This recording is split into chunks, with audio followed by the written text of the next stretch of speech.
കരുവന്നൂർ സഹകരണ ബാങ്കിലെ നിക്ഷേപത്തുക തിരികെ ലഭിക്കാഞ്ഞതോടെ ദയാവധത്തിന് അനുമതി തേടിയ ജോഷി ആന്റണിക്ക് പണം തിരികെ നൽകും. മുഴുവൻ തുകയും നൽകാൻ ബാങ്ക് അധികൃതർക്ക് മന്ത്രി വി.എൻ. വാസവൻ നിർദ്ദേശം നൽകി. ഫ്ലവേഴ്സ് 1 കോടിയിൽ ദുരവസ്ഥ വിവരിച്ച് ജോഷി ആന്റണി പങ്കെടുത്തതിന് പിന്നാലെയാണ് ഇടപെടൽ. തന്റെ കുടുംബാംഗങ്ങൾ നിക്ഷേപിച്ച തുകയടക്കം തിരികെ ലഭിക്കണമെന്ന് ജോഷി ആന്റണി പ്രതികരിച്ചു.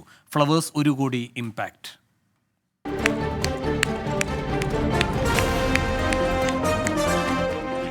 ജോഷി ആന്റണി, വയസ്സ് 53, 2 തവണ തലയിൽ ട്യൂമർ, 20 കൊല്ലത്തിനിടെ 21 ശസ്ത്രക്രിയകൾ.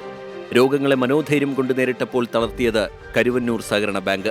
ജീവിത സമ്പാദ്യമായ 84 ലക്ഷം രൂപയാണ് ജോഷി ആന്റണിക്ക് കരുവന്നൂരിൽ നഷ്ടമായത്. ചികിത്സയ്ക്ക് പോലും പണമില്ലാതെ ദുരിതക്കയത്തിൽ മുങ്ങിയ നിമിഷത്തിലാണ് ദയാവധത്തിനഭ്യർത്ഥിച്ച് ഹൈക്കോടതി ചീഫ് ജസ്റ്റിസിനും മുഖ്യമന്ത്രിക്കും കത്തയച്ചത്. ഈ കഥ മുഴുവൻ ഫ്ലവേഴ്സ് 1 കോടിയിൽ ജോഷി വിവരിച്ചു. നുണകളാണ് പടച്ചുവിടുന്നത്. ഇപ്പം എൻ്റെ ഒരു സുഹൃത്തുണ്ടായിരുന്നു, എൻ്റെ തൊട്ട വീട്ടിലത്തെയാണ്. അദ്ദേഹത്തിന് 2019 ഡ്യൂ ആയി കിടക്കുന്ന പൈസ നിങ്ങൾ പുതുക്കിയിട്ടില്ല, 2019 ബേസ് എമൗണ്ട് തരാം മേടിച്ചിട്ട് പോവുകയാണെങ്കിൽ. അപ്പോൾ ആള് പറഞ്ഞു ശരി, പൈസ ഇപ്പോൾ പലിശ പൊക്കോട്ടെ, ഉള്ളത് ഇതാ. ഇങ്ങനെയാണ് പലരും പൈസ മേടിച്ചിട്ട് പോണത്. ആ കൊള്ളയാണ് നടക്കുന്നത്. സർക്കാർ നിശ്ചയിച്ച അഡ്മിനിസ്ട്രേറ്റർ വിഷയത്തിൽ ഇടപെടുമെന്ന് അവതാരകനും 24 ചീഫ് എഡിറ്ററുമായ ആർ ശ്രീകണ്ഠൻ നായരുടെ ഉറപ്പ്. താങ്കൾക്ക് കുടുംബവും എല്ലാവരും ആൾക്കാർ പറഞ്ഞ 2 മക്കൾ പഠിക്കുന്നു, അവരുടെ ജീവിത സാഹചര്യം അതെല്ലാം പരിഗണിച്ചിട്ടാണ് ഞാൻ പറയുന്നത്. എനിക്ക് കൂടി ഇതിൽ നിന്ന് ഇടപെടാനൊരു അവസരം താങ്കൾ തരിക. തൊട്ടു പിന്നാലെ ജോഷി ആന്റണിക്ക് മുഴുവൻ പണവും തിരിച്ചു നൽകുമെന്ന് മന്ത്രി വി.എൻ. വാസവൻ.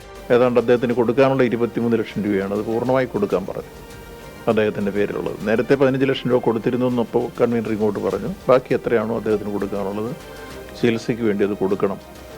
ആ കാര്യത്തിൽ ഒരു ലോഹവും വരുത്താതെ ബാങ്ക് ചെയ്യും. അങ്ങനെയുള്ള നിർദ്ദേശം കൊടുത്തു കഴിഞ്ഞിട്ടുണ്ട്.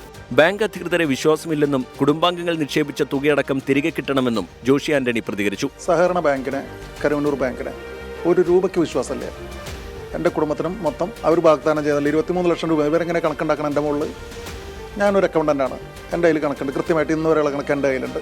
ഇന്ന് തന്നെ മുഴുവൻ തുകയും തിരികെ നൽകാനാണ് ബാങ്ക് അഡ്മിനിസ്ട്രേറ്റീവ് കമ്മിറ്റി കൺവീനർക്ക് മന്ത്രി വി.എൻ. വാസവൻ നൽകിയിരിക്കുന്ന നിർദ്ദേശം. News desk 24.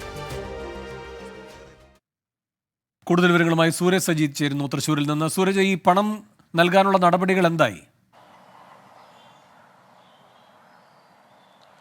വേണു, ഇന്ന് തന്നെ പണം നൽകും എന്നുള്ളതാണ് മന്ത്രി അറിയിച്ചിരുന്നത്. അത് പ്രകാരമുള്ള നടപടികളിലേക്ക് ബാങ്ക് കടക്കും എന്നൊരു വിവരം രാവിലെ ഉണ്ടായിരുന്നു. ഈ അഡ്മിനിസ്ട്രേറ്റീവ് കൺവീനർ അടക്കമുള്ളവർ ഈ ജോഷിയുമായി ഒരു പ്രാഥമിക ചർച്ചകൾ നടത്തിയിരുന്നു. ഉച്ചയ്ക്ക് ശേഷം ചർച്ചകളാകാം എന്നുള്ളത് തന്നെയാണ് അറിയിച്ചിട്ടുള്ളത്. വൈകുന്നേരത്തോടു കൂടി ഈ പണം കൈമാറാനുള്ള നടപടികളിലേക്ക് കടക്കും എന്നുള്ളതാണ് നമ്മളും മനസ്സിലാക്കുന്നത്. എന്തായാലും ജോഷി ഇതുമായി ബന്ധപ്പെട്ടുകൊണ്ട് പറയുന്നത് ഇപ്പോഴും താൻ ബാങ്ക് അധികൃതരിൽ വിശ്വസിക്കുന്നില്ല, കാരണം തനിക്ക് ഈ പണം ലഭിക്കുമെന്ന് പ്രതീക്ഷയില്ല എന്നുള്ളത് തന്നെയാണ് ജോഷി പറയുന്നത്. അതോടൊപ്പം തന്നെ ഇന്ന് മന്ത്രി പറഞ്ഞത് ഈ ജോഷിയുടെ പേരിലുള്ള പണം മടക്കി നൽകാം എന്നുള്ളതാണ്. പക്ഷേ അപ്പോഴും അദ്ദേഹം ആവശ്യപ്പെടുന്നത് തന്റെ കുടുംബാംഗങ്ങളുടെ അടക്കം ഉള്ളവരുടെ പണമുണ്ട്. 83 ലക്ഷം രൂപയിലധികം രൂപയാണ് ഈ ജോഷിക്ക് കിട്ടാനുള്ളത്.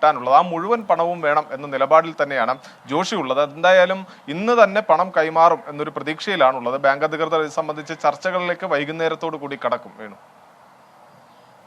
സൂരജ് സജിയാണ് വിവരങ്ങളുമായി ചേർന്നത് തൃശ്ശൂരിൽ നിന്ന്.